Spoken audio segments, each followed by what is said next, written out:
नमस्ते दोस्तों, कैसे हो आप लोग। आशा करता हूँ आप सभी की सेहत अच्छी होंगी, आप स्वस्थ मस्त और आनंददायी जीवन जी रहे होंगे। मैं डॉक्टर विपुल कुमार आप सभी का फिर से एक बार स्वागत करता हूँ आपके पसंदीदा होम्योपैथिक यूट्यूब चैनल पे।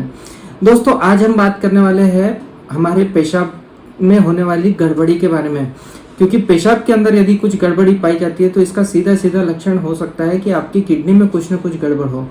अब पेशाब जो होता है वो हमारे शरीर के बाहर जाता है, यानी हमारे शरीर की जो गंदगी है वो शरीर के बाहर चले जाती है। पेशाब बनाने का काम करती है हमारी किडनी यूरिन बनाती है, यूरिन यानी पेशाब। और यदि किडनी ठीक तरह से काम नहीं कर रही है, 100% काम नहीं कर रही है, तो इसका सीधा सीधा मतलब है कि हमारे यूरिन या जो पेशाब बन रही है वो ठीक तरह से नहीं बन रही है। जो चीज़ें हमारे शरीर के अंदर रहनी चाहिए थी फिल्टर होके, और जो चीज़ें हमारे शरीर के बाहर जानी चाहिए थी फिल्टर होके, वो ठीक तरह से नहीं होती है, और इसी वजह से पेशाब के अंदर हमें गड़बड़ देखने को मिलती है। तो सबसे पहली गड़बड़ जो हमें पेशाब के अंदर देखने को मिलती है वो है यूरिन के अंदर प्रोटीन का पाया जाना। अब यूरिन के अंदर यदि प्रोटीन जाता है जो नॉर्मली हमारे शरीर के अंदर रहना चाहिए, नॉर्मल अगर किडनी काम कर रही है तो वो फिल्टर आउट हो जाता है, यानी वो हमारे शरीर के अंदर रहता है, हमारी किडनी उन्हें पेशाब के थ्रू बाहर नहीं जाने देती है। लेकिन अब किडनी के अंदर ही गड़बड़ है तो ये शरीर के बाहर चलेगा, और जब ये शरीर के बाहर जाता है तो हमें महसूस होती है थकान, कमजोरी, सुस्ती, किसी भी काम में मन नहीं लगता है, और साथ ही साथ हमारे एड़ियों पे, चेहरे पे बहुत ज़्यादा सूजन हमें देखने को मिलती है, और जो पेशाब होती है वो भी काफ़ी झाग वाली पेशाब हमें देखने को मिलती है। तो ये सभी लक्षण हमें यूरिन के अंदर जब प्रोटीन लॉस होता हुआ देखने को मिलता है तब देखने को मिलते हैं, और इस कंडीशन को हम कहते हैं प्रोटीन यूरिया। प्रोटीन यूरिया ये किडनी की गड़बड़ी का सबसे पहला लक्षण हो सकता है। तो आज के इस वीडियो में जानेंगे कि प्रोटीन यूरिया क्यों होता है और इसे कैसे पता लगाया जा सकता है, और साथ ही साथ जानेंगे कुछ होम्योपैथिक दवाइयों के बारे में जो इस कंडीशन में हमारी मदद कर सकती है। तो चलिए बिना किसी देरी के शुरू करते हैं।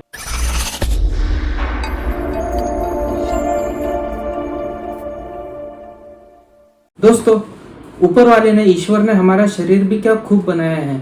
शरीर के अंदर ही दो नेचुरल फिल्टर लगा दिए जिसे हम किडनी कहते हैं। अब ये किडनी जो है ये हमारे शरीर के खून को फिल्टर करने का काम करता है, और हमारे शरीर का जो वेस्ट होता है जिसे हम कूड़ा कह सकते हैं, जिसका शरीर को कोई काम नहीं है, उस कूड़े को शरीर से फिल्टर आउट करती है, यानी शरीर के बाहर फेंक देती है, और पेशाब के अंदर लीक करके शरीर के बाहर का रास्ता दिखा देती है। ये इतनी अच्छी संरचना है, ये किसी साइंस फिक्शन मूवी की तरह लगता है कभी कभी अगर सोचो आप बैठ के, तो किस सुंदरता से हमारा शरीर काम करता है।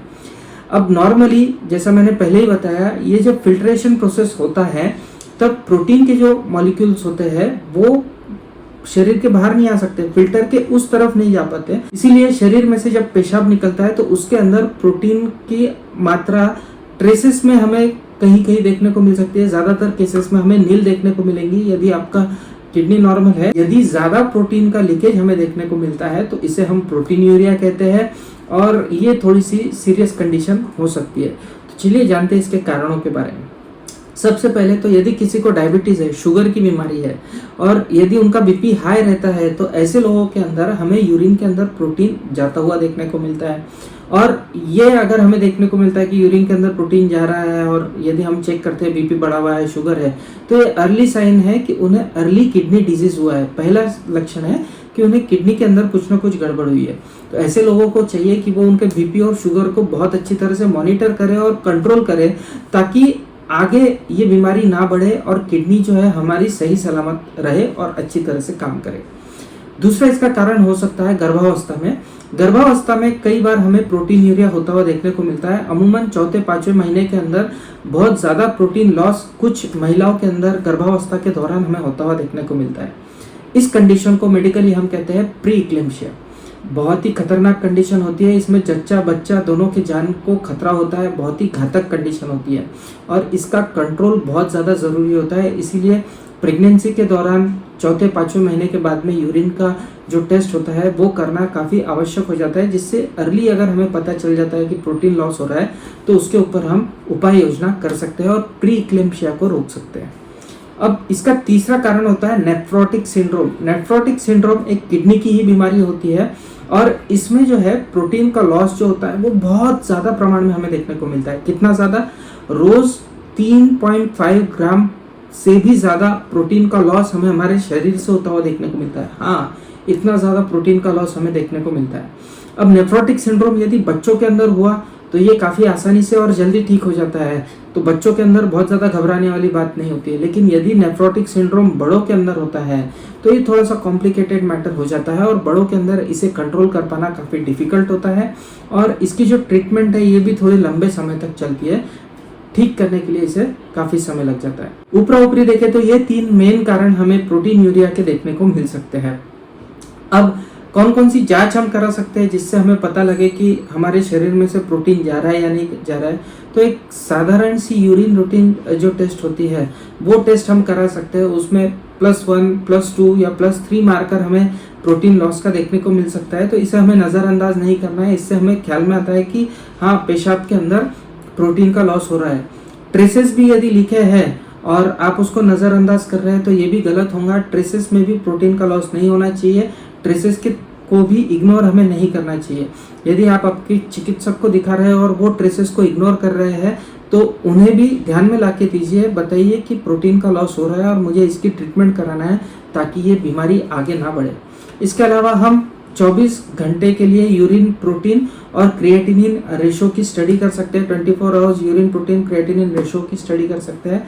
इससे भी काफ़ी कुछ अंदाज़ा हमें आ सकता है। इसके अलावा किडनी फंक्शन टेस्ट है, सीरम क्रिएटिनिन वगैरह बहुत सारे, सीरम सोडियम पोटेशियम, ये सभी टेस्ट किडनी फंक्शन टेस्ट के अंदर आ जाती है, जिससे हमें पता चलता है कि हमारी किडनी ठीक तरह से काम कर रही है या नहीं कर रही है। इसके अलावा हम सोनोग्राफी करा सकते हैं। हमारे किडनी को सोनोग्राफी करके देख सकते हैं कि कहीं किडनी में कुछ गड़बड़ तो नहीं हुई है। तो ये सभी टेस्ट हम करा सकते हैं जिससे हमें पता लगता है कि कहीं कुछ गड़बड़ तो नहीं हुई है किडनी में।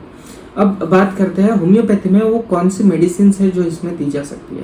तो सबसे पहले मैं बता देना चाहता हूँ कि होम्योपैथी में बहुत सारी दवाइयाँ आती है जो लक्षणों के हिसाब से हम दे सकते हैं। यहाँ पे मुख्यतः 5 दवाइयों के बारे में मैं डिस्कशन करूँगा, लेकिन सिर्फ यही 5 दवाइयाँ आएंगी ये ज़रूरी नहीं है। आपके लक्षणों को देख के कोई और भी दवा आपके लिए हितकारक साबित हो सकती है, तो आप एक बार चिकित्सक का परामर्श ज़रूर कर लें।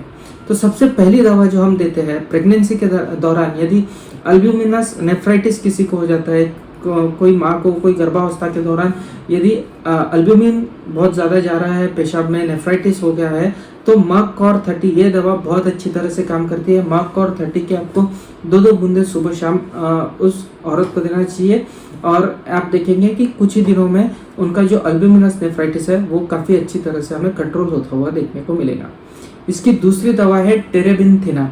टेरेबिंथिना बहुत ही अच्छी दवा है किसी भी अर्ली स्टेज किडनी डिजीज़ के लिए।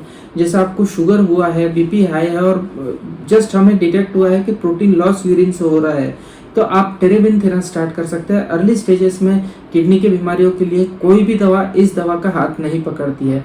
इन्फ्लेमेशन के भी चेंजेस हमें वहाँ देखने को मिल सकते हैं। बहुत अच्छी तरह से दवा ऐसे रोगियों के अंदर असर दिखाती है। दोस्तों, हमारी तीसरी दवा है आर्सेनिक 3x। बहुत अच्छी तरह से काम करती है, खासकर ऐसे लोगों में जिनके अंदर यूरिन का कलर जो है वो थोड़ा सा डार्क कलर का हमें देखने को मिलता है। अल्ब्यूमिन का लॉस तो हमें देखने को मिलता है, लेकिन कास्ट्स का भी लॉस हमें यूरिन के अंदर होता हुआ देखने को मिलता है। साथ ही साथ पेशेंट को जो है डायरिया रहेगा, वाटरी डायरिया देखने को मिलता है, बहुत ज़्यादा प्यास लगती है और त्वचा थोड़ी सी सफ़ेद हो जाती है, हो सकता है हीमोग्लोबिन की कमी भी हो। तो ये सभी लक्षण यदि आपको देखने को मिल रहे हैं तो आर्सेनिक 3x यह दवा हम दे सकते हैं। कई बार इसके पहले हम एकोनाइट देते हैं और फॉलोअप में आर्सेनिक 3x देते हैं, जिससे काफ़ी अच्छे रिजल्ट्स हमें देखने को मिलते हैं। दोस्तों, इसकी चौथी दवा है एपिस। एपिस बहुत ही अच्छी दवा है।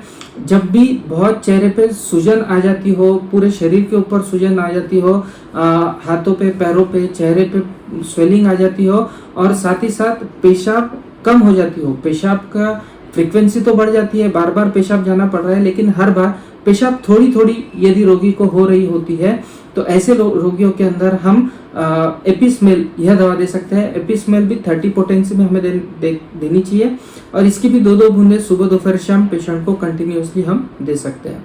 दोस्तों, इसकी 5वीं और आखिरी दवा है एपिस के ठीक उल्टा मैं कहूँगा। यदि किसी को अल्ब्यूमिन लॉस है लेकिन पेशाब भी बहुत ज़्यादा हो रहा है, जिसकी वजह से यूरिया का लेवल कम हो गया है और उल्टी जी मचलने की तकलीफें यदि किसी को हो रही है, तो ऐसे लोगों के अंदर हमारी ये 5वीं मेडिसिन काम आती है, जिसका नाम है ऑरम क्लोर 2x। ऑरम क्लोर 2x की भी आप 2-2 बूंदे यदि लिक्विड फॉर्म में मिलता है तो दिन में 3 बार ले सकते हो। यदि टैबलेट फॉर्म में मिलती है तो 2-2 टैबलेट आप दिन में 2 से 3 बार इसकी ले सकते हो। और आपको इन दवाइयों का सेवन कम से कम 10 से 15 दिन के करना है और उसके बाद आपको कंटिन्यूअसली फॉलोअप देना है। तो यदि आपको बताए हुए लक्षणों को मैच होती हुई दवा ध्यान में आती है तो जरूर उन दवा का सेवन कीजिए। लेकिन आपको लगता है कि आपको अल्बुमिन यूरिया है लेकिन मैंने जो दवाइयां बताई उसके लक्षण नहीं देखने को मिल रहे, तो आपके नजदीकी चिकित्सक से परामर्श करें या फिर आप चाहे तो मुझसे ऑनलाइन कंसल्टेशन भी बुक करा सकते हैं। तो ये था हमारा आज का वीडियो। आशा करता हूँ ये वीडियो आपको पसंद आया होगा। ऐसे ही इंफॉर्मेटिव और होम्योपैथी से हेल्थ रिलेटेड वीडियोस देखने के लिए मेरे चैनल को सब्सक्राइब करना ना भूलिएगा। मिलते हैं अगले वीडियो में, तब तक के लिए आप सभी की इजाजत चाहूंगा। जय हिंद, जय भारत।